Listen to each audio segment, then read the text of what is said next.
இன்றைக்கு எத்தனையோ பேர் தங்களோட வாழ்க்கையில என்னால் எதுவுமே முடியாது, எனக்கிட்ட எந்த வசதியுமே இல்லை என்று சொல்லி அந்த மொத்த வாழ்க்கையையும் அநியாயமாக கழித்து மரணிக்கின்ற சம்பவங்கள் எத்தனையோ நடக்குது.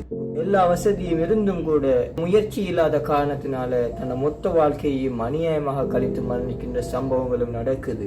இவ்வாறானவங்களுக்கு மத்தியில தன் வாழ்க்கையில தனக்கிட்ட எதுவுமே இல்லாம தன் சொந்த கை கால்கள் கூட இல்லாத நிலைமையில வாழ்க்கையில சாதிச்ச ஒரு சாதனையாளரை பற்றி தான் இன்றைக்கு பேச போறோம். அவர்தான் நிக்கோலஸ் ஜேம்ஸ் வுஜிசிக் என்பவர்.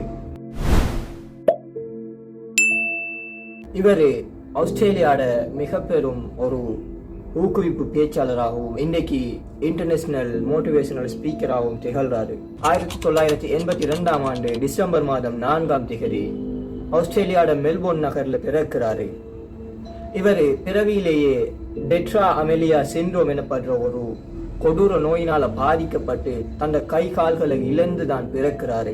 ஆரம்பத்துல இவருக்கு தந்த கை கால்கள் இல்லாத ஒரு மன உளைச்சலும் எல்லா இடத்தாலையும் ஒதுக்கப்பட்டு பின்தள்ளப்பட்டு தற்கொலை செய்கிற முடிவுக்கு துணிகிறாரு. இருந்த போதிலும் தன் தாயார் ஆறுதலாலையும் அரவணைப்பாலையும் தான் தற்கொலை செய்கிற முயற்சியிலிருந்து மீள்றாரு. இப்படி கொஞ்ச காலம் போகுது. தன் பாடசாலை கல்வியை ஆரம்பிக்கிறதுக்கு தன் தாய் ஒரு பாடசாலையை கொண்டு போறாங்க. கொண்டு போன இடத்த சொல்றாங்க, இவர ஊனம் காரணத்தினால எங்களுக்கு பாடசாலையில சேர்க்க முடியாது என்று சொல்லி. இப்படியே கொஞ்ச காலம் போகுது. சட்டம் எல்லாம் மாறுது. இவரை ஊனமுற்றோர் பாடசாலை ஒன்றுல சேர்க்கிறதுக்கு அனுமதியும் கிடைக்குது.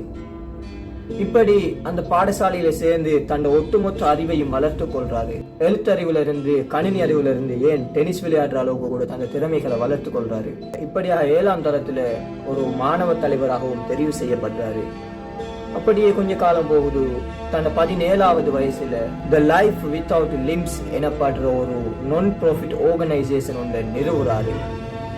இதுதான் இவர வாழ்க்கையில இவர் செஞ்ச ஒரு மிகப்பெரிய ஒரு பேஸ்மெண்டாக இருக்கு. அதே போல கொஞ்ச காலம் போகுது. 2005ஆம் ஆண்டுல ஆஸ்திரேலியாவோட சிறந்த நபருக்கான விருதையும் பெற்றுக்கொள்றாரு. கொஞ்சம் யோசிச்சு பாருங்க, ஒருத்தர் தன் கைகால்கள் இல்லாம எந்த வசதியும் இல்லாம ஒருத்தர் தன் வாழ்க்கையில சாதிக்க இயலுமான்னு கேட்டா நிச்சயமா முடியும். இவரோட வாழ்க்கையில இருந்து பெற்றுக்கொள்ள வேண்டிய ஒரு முக்கியமான படிப்பு என்னன்னு சொன்னா, ஒரு முழுமையான வாழ்க்கையை வாழ்றதுக்கு ஒருத்தருக்கு கைகால்கள் தான் வேணும், காசு பணம் தான் வேணும்னு இல்லை.